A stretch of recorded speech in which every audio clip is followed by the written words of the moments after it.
Cumprimento os demais membros, cumprimento as autoridades e os representantes das inúmeras entidades que estão aqui, queridos confreiras e confrades, queridos amigos e amigas. Muito honrada por ter sido escolhida como membro efetivo do Instituto Histórico e Geográfico de Minas Gerais, escolhi como patrono, dentre alguns outros nobres nomes de personalidades históricas brasileiras, o jornalista, escritor e historiador Augusto de Lima Júnior, a quem presto homenagem com um breve relato de sua vida e obra. Nossa história começa mais além, em 1859, quando nasce seu pai, Antônio Augusto de Lima, em Congonhas do Sabará, hoje Nova Lima, descendente de tradicionais mineradores proprietários de minas de ouro. Originário de uma autêntica família mineira, das que prezam a boa formação de seus filhos, o pai de nosso homenageado estudou no Seminário de Mariana e no Colégio Caraça, cursando em São Paulo a Faculdade de Direito do Largo de São Francisco. Aos 30 anos, exerce a função de juiz em Leopoldina, Minas Gerais, já casado com Vera Monteiro de Barros Zucco de Lima, descendente de nobres militares alemães. Em 13 de abril de 1889, nasce o primogênito do casal. Recebendo o mesmo nome do pai, é carinhosamente chamado de Liminha. Em 1891, Augusto de Lima Pai, então presidente do governo de Minas, com sede em Ouro Preto, propõe e defende a mudança da capital para Curral do Rei. Os ânimos políticos estavam tão exaltados que o bebê Liminha, então com apenas 2 anos de idade, sofre um sequestro relâmpago. Enquanto a família mora em Ouro Preto, Liminha estuda no Colégio Dom Bosco, em Cachoeira do Campo. Em 1901, transferindo-se para a nova capital em Belo Horizonte, quando o pai é nomeado diretor do Arquivo Público Mineiro, permanecendo no cargo por 10 anos. É ali, assessorando o pai, que o rapazinho desperta para o estudo da história. Na recém-fundada Faculdade de Direito, enquanto o pai é professor, Augusto de Lima Filho é um aluno brilhante. Destaca-se em grêmios literários, faz conferências, colabora em jornais. Em 1905, aos 22 anos, torna-se diretor do jornal Belo Horizonte.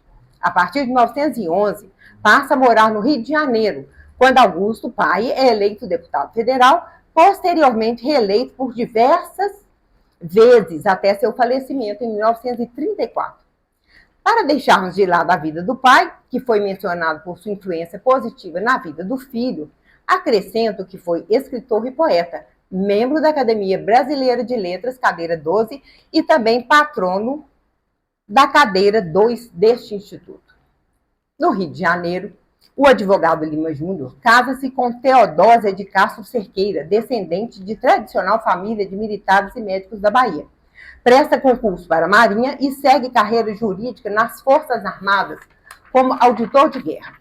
A partir da carreira de funcionário público, nunca deixou de lado as atividades literárias, fazendo parte de um grupo de jovens escritores contestadores. A vida prosseguia sem surpresas, mas eis que em 1929 dá-se uma reviravolta.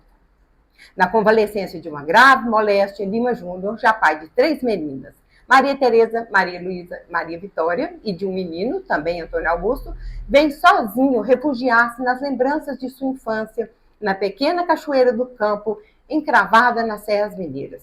Por um acaso do destino, na alma de poeta, no espírito livre de jornalista e na seriedade do dever militar, floresce o historiador. No prefácio de seu livro A Capitania de Minas Gerais, iniciado nessa época e publicado em 1942, o melancólico autor, referindo-se à cachoeira, diz que escolheu essa localidade arrastado por essa inexplicável atração que a terra de meus antepassados sempre exerceu sobre mim. Deste mesmo texto, escolho alguns trechos. Em todos os lados, tudo quanto caía sobre meus olhos evocava a lembrança das gerações desaparecidas.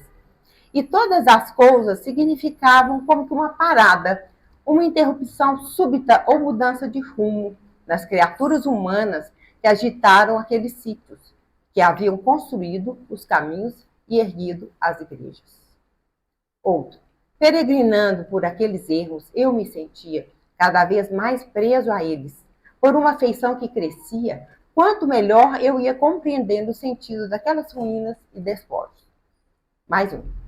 Foi por isso que, desde esses dias incertos de 1929, fui procurar estudar a formação da minha província natal, a capitania do Ouro, a terra de meus antepassados, os aventureiros de 1700, cujas raízes repousam nas covas rasas das naves dessas grandes e silenciosas capelas de torres brancas e sinos roucos dos arraiais fundados por eles.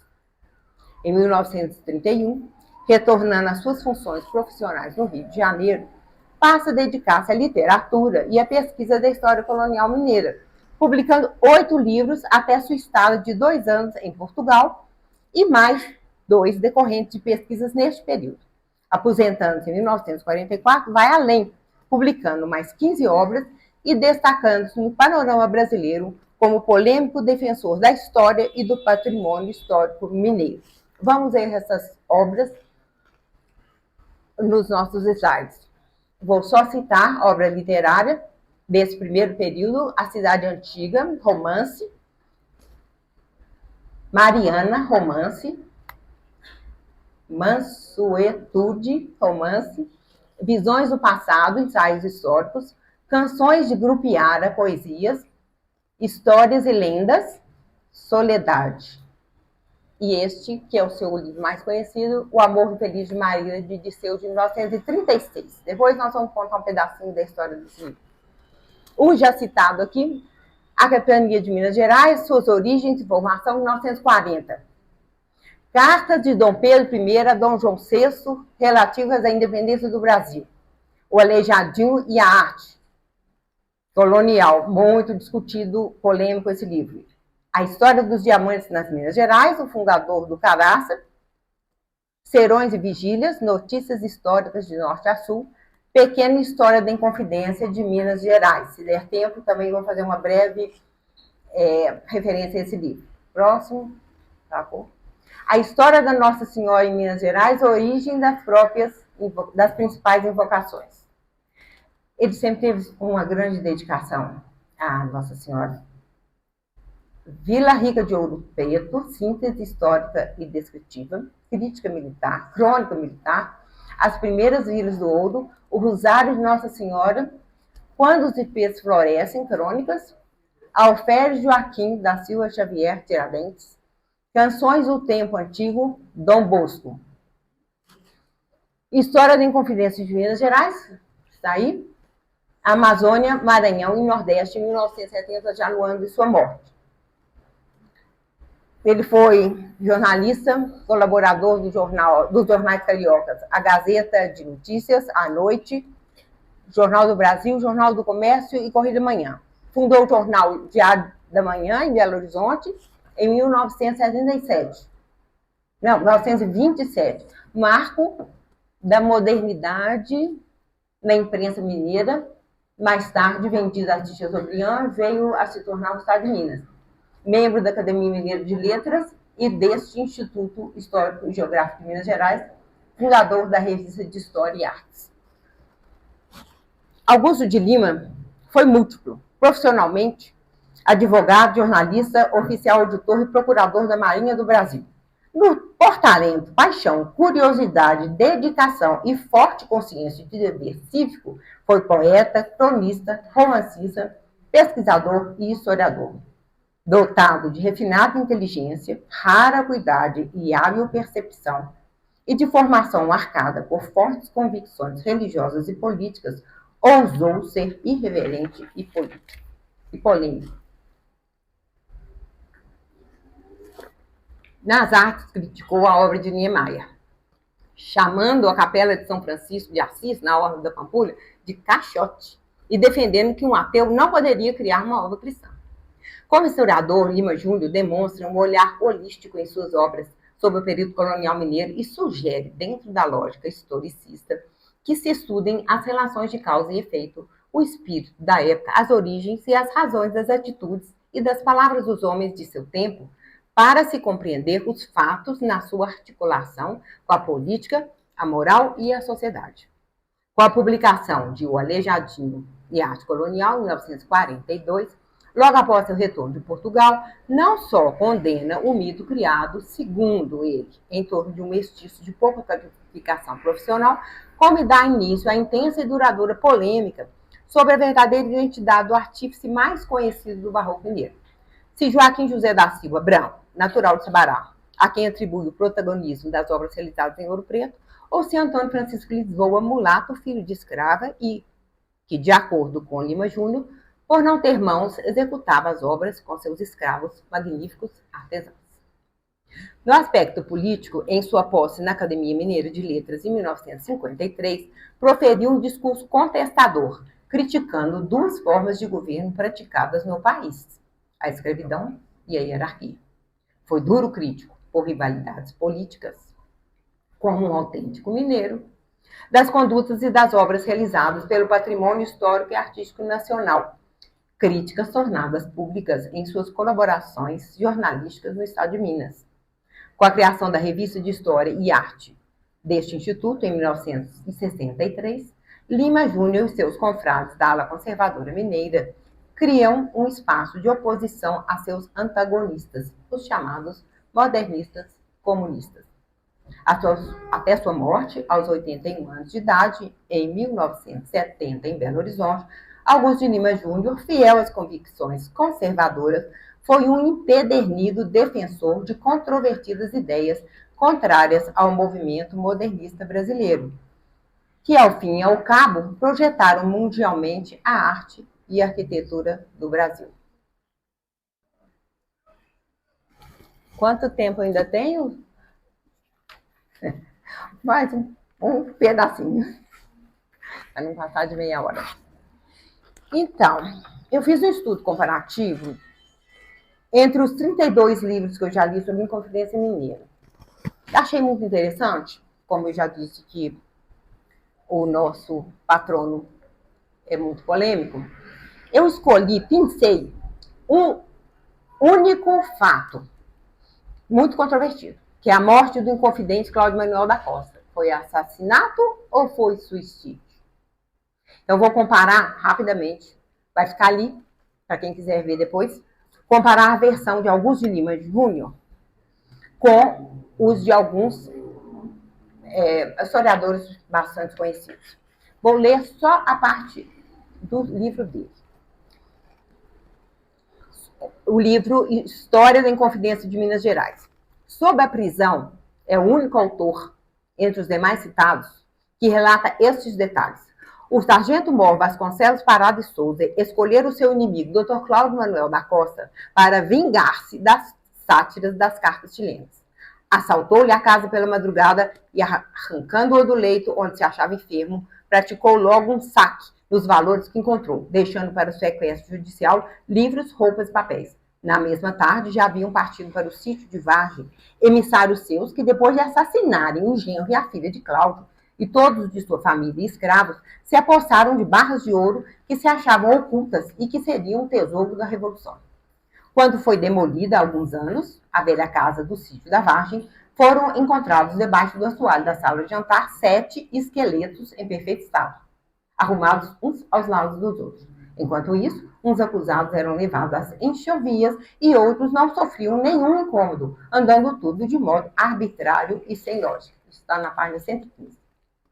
Sobre a morte, é o único autor que enfaticamente diz que Cláudio Manuel foi assassinado.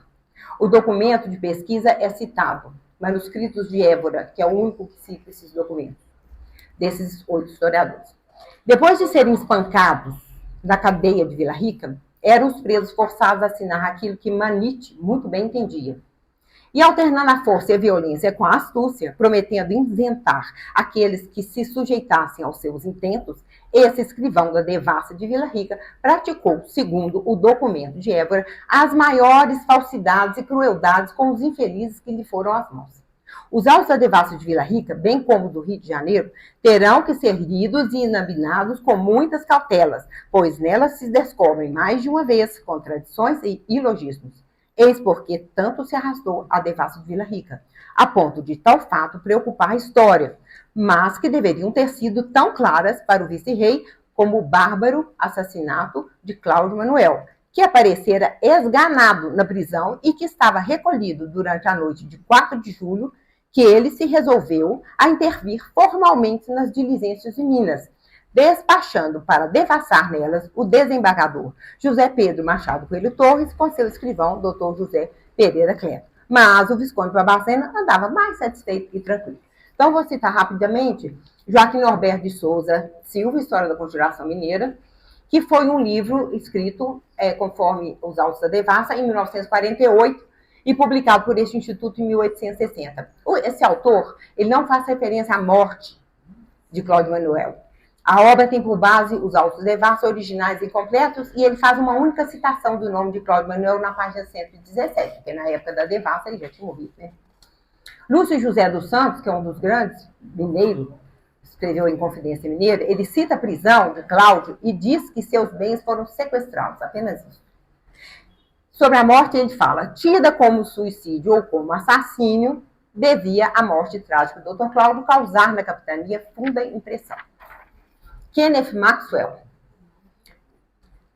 é um inglês, doutor em Cambridge, escreveu A Devassa das Devassas, que foi escrito em 1878, o original em inglês publicado em 1973. Observação, só esses dois primeiros é que são anteriores a Antônio Augusto de Lima Júnior. Esses são posteriores. No primeiro relatório de assassinato, destruído, foi substituído por suicídio. Aqui ele fala desse documento. A minha observação pessoal, o Manite já sabia de tudo e que foi dito por Cláudio Manuel, devido às cartas de delação de Joaquim Silvério e outras. Então, normalmente, o que se fala é que ele ditou as cartas, escreveu as cartas e obrigou o Cláudio Manuel a assiná-las. E depois que o governador viu que estava escrito, mandou refazer, tirou uns pedaços. E isso é que ele descreve aqui. Sobre Márcio Furtado, em Confidência Mineira, tem uma síntese factual de 1989, não há referência prévia à prisão. O autor vai direto à conclusão sobre a conveniência da morte de Cláudio Manuel para o Visconde de Barbacena. E diz, tão logo principiar a falar, fora calado para sempre. João Pinto Furtado, no Manto de Penélope, ele faz uma abordagem econômica e política da situação de Minas Gerais, deixando claro que Cláudio Manuel era um rival do Visconde de Barbacena. A sua biógrafa da Universidade de São Paulo, Laura de Melo e Souza, ela escreve 242 páginas sobre Cláudio Manuel e, baseada num profundo e cuidado estudo da vida e personalidade de Cláudio Manuel, ela conclui que foi suicídio. Nisso, Pedro Doria, em 1789, um livro mais recente, 2014, A História de Tiradentes, e dos contrabandistas, assassinos e poetas que lutaram pela independência do Brasil. Olha o título do livro. O autor cita Laura de Melo e outros autores e cita os testemunhos dos autos da devassa. São 4 páginas para, no final, ficar em cima do muro e dizer que conclui que o suicídio não era impossível. Por fim, Lucas Figueiredo escreveu o livro Tiradentes, biografia de Joaquim José da Silva Xavier, em 2018. Ele pesquisa Laura Melo e Maxwell, justamente uma que fala que é suicídio e outra quase que afirma que foi assassinato, e conclui que é impossível desvendar o mistério. Então, aqui nós temos 18 páginas de 8 livros. O último slide, como que eu vou fazer? Porque daqui está difícil de ler. Eu vou ler rapidamente, só contar a história do último slide. O último. Não, é que tem a foto. Não, penúltimo, é que tem a foto. Eu vou contar rapidamente. Em 1936, não, dá para ler. No prefácio do seu romance O Amor Infeliz de Marília, de seu Augusto de Lima Júnior, fez um apelo ao presidente Getúlio Vargas para que fossem repatriados os restos mortais de Tomás Antônio Gonzaga, o infortunado noivo de Maria Doroteia, e autor de Marília de Dirceu, que foi um dos romances clássicos mais famosos da literatura portuguesa. Levado pelo ministro da Educação, doutor Gustavo Capanema, à presença do presidente, hóspede na fazenda de São Mateus, lá em Juiz de Fora, o Vargas concordou e nomeou o delegado responsável pela tarefa. Então, durante 4 anos, primeiro 2, depois, ele tratou de exumar os corpos do Tomás Gonzaga mais 12 na África, e com grande acompanhamento e tal, ele trouxe os restos para o Rio de Janeiro, lá ficaram guardados um certo tempo, até que finalmente, em 1942, quando foi inaugurado o Museu de Confidência, que nessa ocasião, em 1936, já deram início à organização em Ouro Preto para transformar o prédio em museu, foi com toda pompa e circunstância, foram enterrados foram colocados lá no Panteão os restos mortais em Confidência. Aí lembrou da Marília de Dirceu, falou, coitada, tá lá na igreja sozinha lá, que é a igreja lá do lado. Então, também pediu e foram retirados com grande solenidade de Ouro Preto os restos de Marília de Dirceu e colocados do lado do Tomás Antônio Gonzaga. Tem passagens que ele escreve que ele esperava que fosse passar a eternidade ao lado dela. Então, foi isso que aconteceu. E no último, eu já falei brevemente aqui sobre a vida política do controvertido Augusto de Lima Júnior. Ele esteve em Portugal por 4 anos, onde recebeu diversas medalhas como vereador e participou, como eu já disse, da Academia Mineira de Letras e deste instituto. E depois, se vocês quiserem ler o discurso e outras coisas, tem mais uma última coisa importante. Ele que instituiu o feriado 21 de abril lá em Ouro Preto, foi ideia dele. E ele, durante muitos anos, foi, como se diz, o incentivador da entrega, da outorga da medalha da Inconfidência, que a minha mãe tem, outros aqui devem ter, e que instituiu esse dia que o governo de Minas muda para Ouro Preto, o 21 de abril, que também é uma homenagem ao nosso Tiradentes. Muito obrigada pelo discurso, desculpe ter me alongado, mas começo a ser historiador, e história não tem fim. Você vai lendo e vai se interessando cada dia mais. Muito obrigada.